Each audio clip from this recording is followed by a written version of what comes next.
వెన్నుపోటు దినంగా ఎందుకు ప్రకటించారంటే కూటమి ప్రభుత్వం ఈరోజు వాళ్ళు ప్రభుత్వం ఏర్పాటు చేసిన రోజు కాదు, ఈరోజు సక్సెస్ఫుల్ అయినటువంటి రోజు ఇది. దీనికి వెన్నుపోటుని ఎందుకు పెట్టినారంటే చంద్రబాబు నాయుడు గారు ముఖ్యమంత్రి గారు తన సొంత పార్టీ పెట్టుకొని రాజకీయంగా రాలా, తన సొంత పార్టీతో ప్రజలు మన్నలను పొందల. అందుకే ఆయన ఏ విధంగా రామారావుని దించాడు, రామారావుని ఏ విధంగా వెన్నుపోటు పొడిచాడు. ఇప్పుడు ఈ సూపర్ 6 కాకుండా కంప్లీట్గా నవరత్నాలు కూడా ఇస్తాను అని చెప్పి మాట ఇచ్చి ఈరోజు వెన్నుపోటు ఎవరికి పొడిచారంటే పేద ప్రజలకు కడుపు కొట్టారు. అది దానికి కులం లేదు, పార్టీ లేదు, మతం లేదు. పేద ప్రజలకి ఈరోజు వెన్నుపోటు పొడిచారు.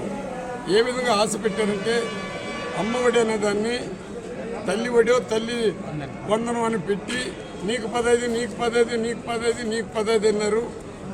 రైతులను ఏ విధంగా మోసం చేశారు, విద్యార్థులను ఏ విధంగా మోసం చేశారు, నిరుద్యోగులను ఏ విధంగా మోసం చేశారు మీకు అందరికీ కూడా తెలుసు. ఇది నేను చెప్పేది కాదు, ఈ ఒక్క సంవత్సరంలో అన్ని రైతులకు సంబంధించి అందరూ కూడా పెద్ద అజిటేషన్ కూడా చేయడం జరిగింది. ఈరోజు మీకు అందరికీ కూడా నేను తల వంచి నమస్కరిస్తున్నాను. జగన్మోహన్ రెడ్డి ప్రజల చేత వచ్చిన వ్యక్తి. ఆయనేమి ఎవరినో పొడిచి వెన్నుపోటు పొడిచి ఆయన రాజ్యానికి రాలా. 5 సంవత్సరాలు ఆయన నవరత్నాలు ఏ విధంగా తీసుకొని వచ్చాడు, పేద ప్రజలకు ఏ విధంగా ఉపయోగపడినాడు, విద్యకి ఏ విధంగా ఉపయోగపడినాడు. ఇంగ్లీష్ మీడియమే లేకపోతే ప్రపంచంలో మనం ఎవరూ కాంపిటీషన్లో ముందుకు పోలేము. అంబేద్కర్ దళితుడైనా ఆయన ఇంగ్లీష్ మీడియం చదువుకొని ఇండియాలో అంబేద్కరే మొట్టమొదటిసారి కేంబ్రిడ్జ్ యూనివర్సిటీలో కూడా చదువుకున్నాడు. అదేవిధంగా ఈరోజు 3వ తరగతి నుంచి జగన్మోహన్ రెడ్డి పెట్టినట్టు ఇంగ్లీష్ మీడియం కానీ వచ్చుంటే 3వ తరగతి నుంచే 12వ తరగతికంతా ఇంగ్లీష్ మాట్లాడే పరిస్థితి వచ్చి ఉంటుంది. బిఏలు ఎంఏలు చేసినా కానీ ఆ రోజు ఇంగ్లీష్ మాట్లాడకపోయినారు. కాంపిటీషన్ ఇంపార్టెంట్ కాబట్టి ఈ ఎస్సీ, ఎస్టీ, బీసీ మైనారిటీ పేదవాళ్ళందరూ కూడా డాక్టర్ అంబేద్కర్కు ఉన్న ఆ నాలెడ్జ్ వీళ్ళు కూడా కొంత వచ్చి ఉంటుంది. ప్రతి ఒక్కరు కూడా కలెక్టర్లు అయి ఉంటారు, డిఎస్పీలు అయి ఉంటారు, అదేవిధంగా ఎస్పీలు అయి ఉంటారు, బిజినెస్ మెన్, ఇంజనీర్లు, డాక్టర్లు అయి ఉంటారు.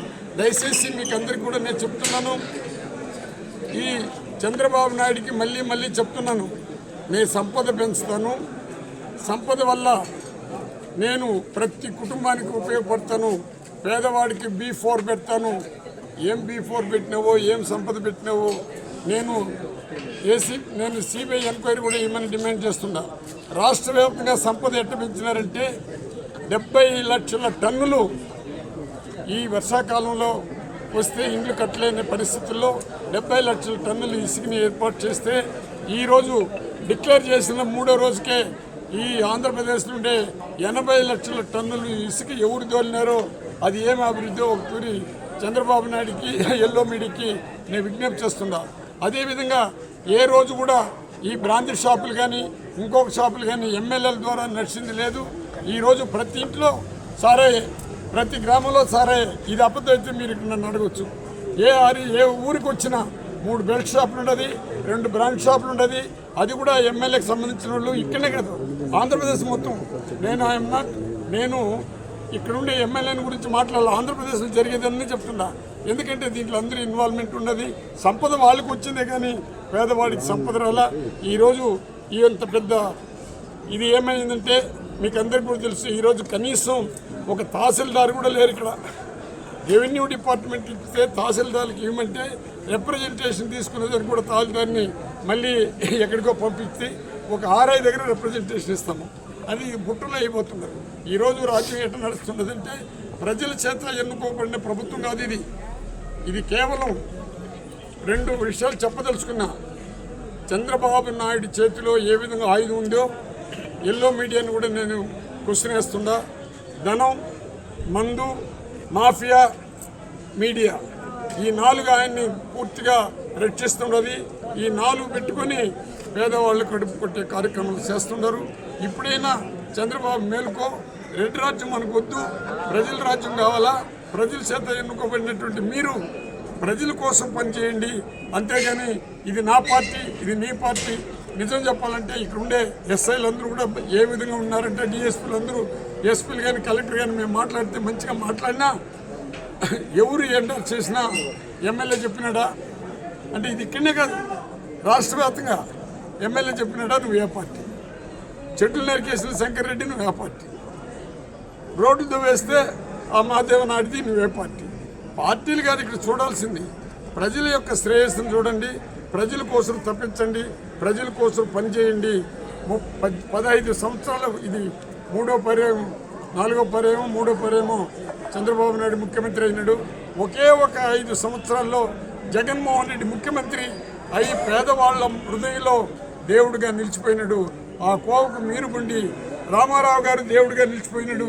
ఆయన పెట్టిన పార్టీని మీరు వెన్నుపోటు కూర్చి లాక్కున్నారు.